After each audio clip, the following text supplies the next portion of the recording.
Welcome to சூரிய Krishna maths. எண்களும் தொடர் வரிசைகளும் ஸ்டாண்டர்ட் 10 பயிற்சி 2-5. பயிற்சி 2-5ல் 11ஆம் சம் பார்க்க போறோம். இப்ப 11ஆம் சம் வாசிக்கிறேன், கவனிங்க. ஒரு கூட்டுத்தொடர் வரிசையில் அமைந்த அடுத்தடுத்த 3 உறுப்புகளின் கூடுதல் 27 மற்றும் அவற்றின் பெருக்கல் பலன் 288 எனில் அந்த 3 உறுப்புகளை காண்கன்னு இருக்காங்க. இங்க என்ன கொடுத்துருக்காங்க? 3 உறுப்புகளினுடைய கூடுதல் கொடுத்துருக்காங்க. அந்த உறுப்பை தான் நம்ம கேட்டிருக்காங்க. பெருக்கல் பலனும் கொடுத்துருக்காங்க. இப்ப அந்த உறுப்பை நம்ம கண்டுபிடிக்க போறோம். அடுத்தடுத்த 3 உறுப்புகள் கேட்டிருக்காங்க. ஆனா உறுப்புகளின் கூடுதல் கொடுத்துருக்காங்க. கூடுதல் கொடுத்து அடுத்த 3 உறுப்புகள் கேட்டாங்கன்னா அதுக்கு ஃபார்முலா வந்து a - d, a plus d. இதுதான் இதனுடைய ஃபார்முலா. அடுத்தடுத்த 3 உறுப்புகள் கேட்டாங்கன்னா, ஆனா உறுப்புகளின் கூடுதல் கொடுத்திருந்தாங்கன்னா இதை வச்சு நம்ம செய்யணும். இப்போ உறுப்புகளின் கூடுதல் கொடுத்திருக்காங்க. உறுப்புகளின் கூடுதல் எவ்வளவு கொடுத்திருக்காங்க? 27. கணக்குல 27 கொடுத்திருக்காங்க. இதை வச்சுதான் நம்ம உறுப்பு கண்டுபிடிக்க போறோம். இப்போ திருப்பி அந்த ஃபார்முலா தான் இங்கிட்ட எழுதுவோம். a - d, a plus d. இப்போ இங்க பிளஸ் டி இருக்கு, இங்க மைனஸ் டி இருக்கு. இது ரெண்டு கேன்சல் ஆயிரும். Plus d minus d cancel ஆயிரும். அப்போ இன்னும் இருக்கிற ஏ எத்தனை இருக்கு? 1 2 3. அப்போ 3 ஏ இருக்கு. சீக்வல் 27.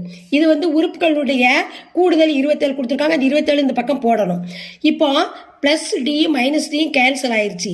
3 ஏ இருக்கு. 3 ஏ சீக்வல் 27. அப்ப ஏ சீக்வல் இந்த 3 வந்து இந்த பக்கம் பெருக்கலா இருக்கு, இந்த பக்கம் வகுத்தலா வரும், கீழே வந்துடும். 1 3 3 9 3 27 9. அப்போ ஏ சீக்வல் 9. அடுத்து என்ன கொடுத்துருக்காங்க? இங்க பெருக்கல் பலன் கொடுத்துருக்காங்க. இப்போ நம்ம 3 உறுப்புகளினுடைய அடுத்தடுத்த 3 உறுப்பு கண்டுபிடிக்கணும். முதல் உறுப்பு கண்டுபிடிச்சிருக்கோம். இப்போ அடுத்து என்ன கொடுத்துருக்காங்க? உறுப்புகளின் கூடுதலை வச்சு இதை கண்டுபிடிச்சாச்சு. அடுத்து பெருக்கல் பலன் கொடுத்துருக்காங்க. பெருக்கல் பலன் வந்து எவ்வளவு?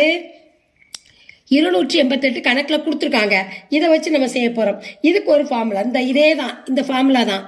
a - d into a plus d. மேலே கொடுத்துருந்தோம்ல அதே ஃபார்முலா தான். சீக்வல் டு, இது பெருக்கல் பலனால நம்ம பெருக்கல் போட்டிருக்கோம். இங்கே வந்து கூடுதல்னால நம்ம 3ஐயும் கூட்டி கழிச்சு போட்டுக்கலாம். இப்போ 288 பெருக்கல் பலனுக்கு அதுக்கு அதான் வித்தியாசம். இப்போ கவனிங்க. இப்போ இந்த ஏயவும் என்ன செய்யணும்? இந்த ஏயவும் நம்ம பெருக்க போகிறோம். இந்த பிராக்கெட்டில் இருக்க ஏயும் இந்த ஏயும் பெருக்குனா ஏ ஸ்கொயர்டு. இந்த டியவும் பெருக்கணும். பிளஸும் மைனஸும் இருக்கு. நல்லா கவனிங்க. இங்க மைனஸ் இருக்கு, இங்க பிளஸ் இருக்கு. அப்ப பிளஸ் மைனஸ் பெருக்குனா மைனஸ் டி ஸ்கொயர்டு. ஏயும் பெருக்கும்போது ஏ ஸ்கொயர்டு, டி பெருக்கும்போது டி ஸ்கொயர்டு, பிளஸ் மைனஸையும் பெருக்கிறது மைனஸ். பிராக்கெட்டை மூடிடணும். அடுத்து இங்க இருக்கு பாருங்க, இந்த நடுவில் ஒரு ஏ, அதை இந்த பக்கம் தனியாக எடுத்து அழிக்கணும். ஏ சீக்வல் 288. பெருக்கல் பலனால நம்ம பெருக்கிறோம். பெருக்கல் பலன் கொடுத்துருக்காங்க. அடுத்து கவனிங்க. இப்போ ஏ ஸ்கொயர்டுக்கு நம்ம ஏற்கனவே இங்கே என்ன கண்டுபிடிச்சிருக்கோம்? ஏக்கு மதிப்பு 9. அப்போ அதை பிறகு இட்டுலாம். ஏ ஸ்கொயர்னா 9 d squared minus D squared, இது பிராக்கெட்ல இன்ட்டு இந்த ஏக்கு எத்தனை? 9 கண்டுபிடிச்சிருக்கோம்ல, அதை போட்டுறணும். 288. இப்போ 9 நம்ம ஸ்கொயர்டுனா பெருக்க தானே செய்யணும். 9 81 minus D squared into 9 equal 288. இப்போ இந்த 81 வந்து இங்கே வச்சுக்கிடணும். இந்த மைனஸ் டி ஸ்கொயர்டு, இந்த பெருக்கல்ல உள்ள 9 வந்து இந்த வலது பக்கம் போகும்பொழுது பையில போய் வகுத்தல், பெருக்கலா இருக்கிறது வகுத்தல் போயிடும். இப்போ இதை வகுக்கிறோம். ஓரம் போதா 9, 3 27, மீறி 1 18. 18க்கும் போது ஓரம் போதா 9, ஈரம் போதா 18.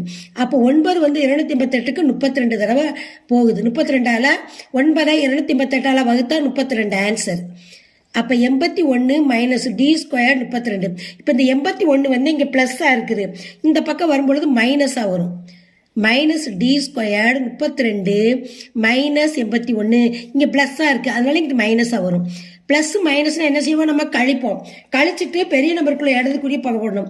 இப்போ 1ல் 2 போனால் என்ன செய்யணும், 11ல் 2 போச்சுன்னா 9, 7ல் 3 போச்சுன்னா 4. அப்போ 81ல் 32 கழிச்சா என்னது 49. ஆனால் மைனஸ் போடணும். பெரிய நம்பருக்கு இடது பக்கம் குறி minus. Minus d squared minus 49. இப்போ கவனிங்க, இங்கே இப்போ minus d squared equal to minus 49. நல்லா கவனிங்க, இந்த மைனஸ் கேன்சல் ஆயிரும். டி ஸ்கொயர்டுக்கு 49னா டிக்கு என்னது 7. 7 49 தானே, அதான் 7 தான் ஆன்சர். இப்போ டிங்கிறது என்ன அர்த்தம், பொது வித்தியாசம்.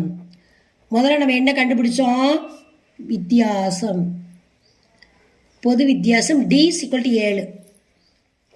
இப்போ முதல் உறுப்பு ஏ கண்டுபிடிச்சாச்சு, டி 7 கண்டுபிடிச்சாச்சு.